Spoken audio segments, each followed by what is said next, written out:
Welcome to Lunch Break with the Pastor. This is Associate Pastor Tony Giandula from my father's house, joining you for today's lunch break. Today is for the 20th of September, the last week of summer here in Las Vegas, Nevada, and the weather's cooling down. But the message of God is getting warmer. This is called God Rules. We'll be talking about His rulership and His authority, and especially has to do with forgiveness and how that is a power that we as believers have that gives us great authority in God. So that's what we'll be jumping into this week. God rules. God rules. And we're going to go ahead and look at Luke 10:19. If you want to give to the work of God, you hit the Shop Now button on Facebook. Takes you to the Donate Now at mfhlv.com. I want to go ahead and just kind of give you the gist of what this is about because it's exciting to me. You have authority over a devil to cast it out. That's something that Jesus gave to believers. He said, in my name, they will cast out devils. Now, I want to go ahead and kind of hit this from a little bit different perspective of why you have authority.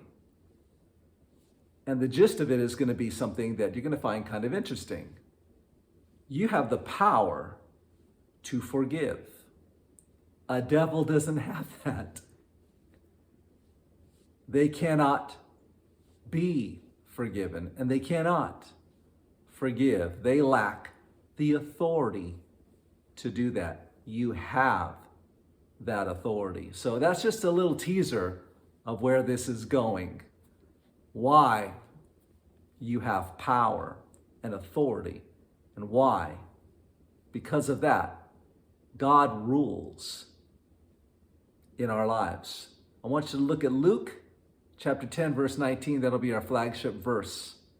And I'm just going ahead and cover as much as I can in this 10-minute spot, and then we're going to dive deeper throughout the week. Behold, this is Jesus, I give unto you power to tread on serpents and scorpions, and over all the power of the enemy, and nothing shall by any means hurt you. So we're going to look at this verse and kind of break it down bit by bit. Behold, I give unto you power. Now that word used here is a Greek word, which I hope I'm pronouncing right, is exousia, E-X-O-U-S-I-A, exousia. And it means, among other things, delegated influence. Behold, I'm giving unto you an influence. I'm delegating it to you. Other words for it are, I'm giving you ability, privilege, force, capacity, competency, freedom, mastery, magistrate, superhuman, potentate, and token of control. Those are all the words used as exousia. The word I want to concentrate on that I feel is helpful for this particular teaching about having authority, because we have the power of forgiveness. In the word exousia is delegated influence. It comes from another word, which is exesti, E-X-E-S-T-I in the Greek, and it means something very wonderful and very powerful. It means to deny the presence of a hindrance. So when Jesus says, behold, I give you delegated influence and authority, which is power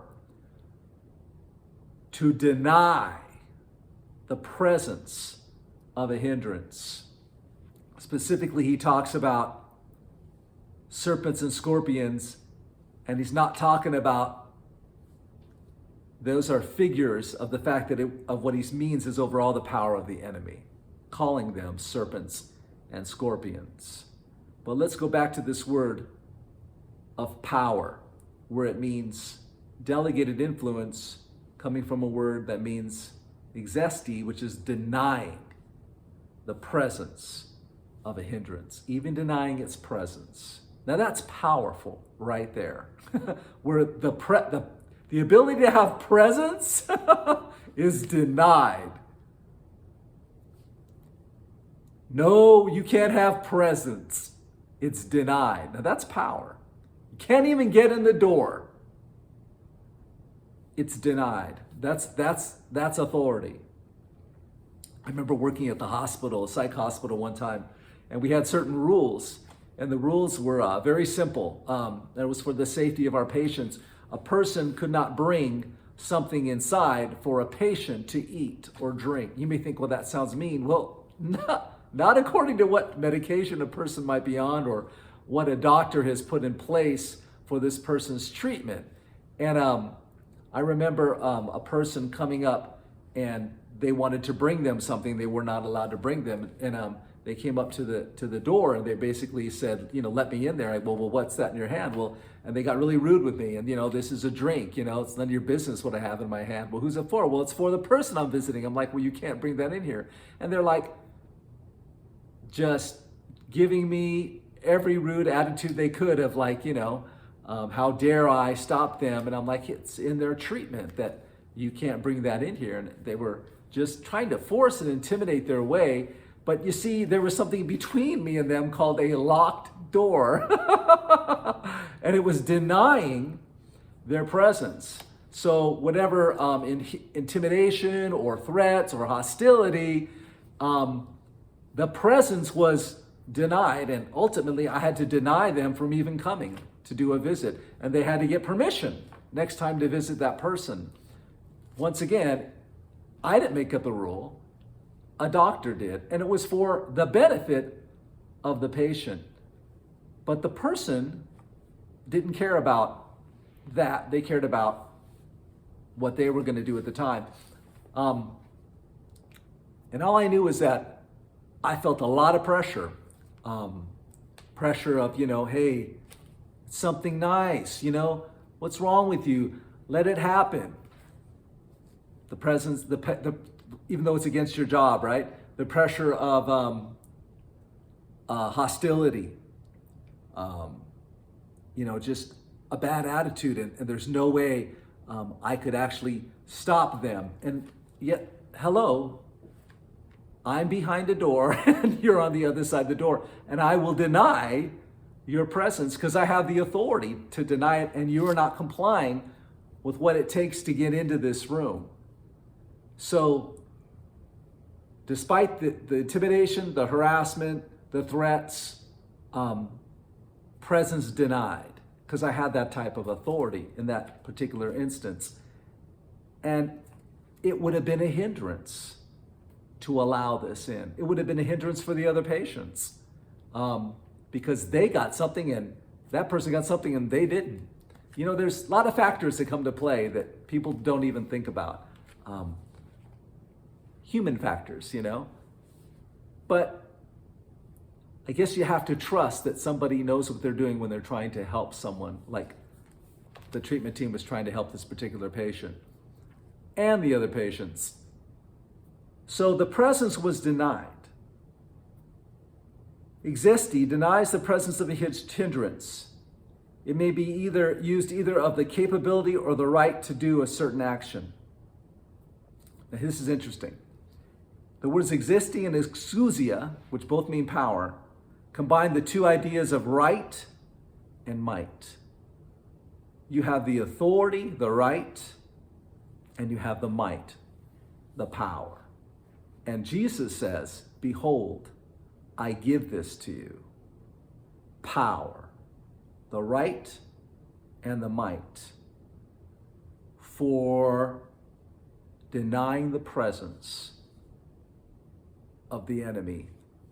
And he calls them in here serpents and scorpions. And we know he's talking about spiritual darkness and a spiritual enemy because he says, and over all the power of the enemy. And nothing shall by any means hurt you. Now that's a different subject I want to tackle tomorrow because You want to see, when you sit there and go, okay, nothing shall hurt you, you want to study what the word means. So you get a picture of it without a false sense of security. What is the word saying there? Study it out and see. The gist of it is we have an authority that demons don't have. We have a power in forgiveness they can't use, they don't have the benefit of it, and they cannot be. And that's an authority and a power given to a believer. We'll talk more about this tomorrow. For now, know that he's given us authority to deny the presence of a hindrance from the enemy. A kiss to the King. More on Tuesday.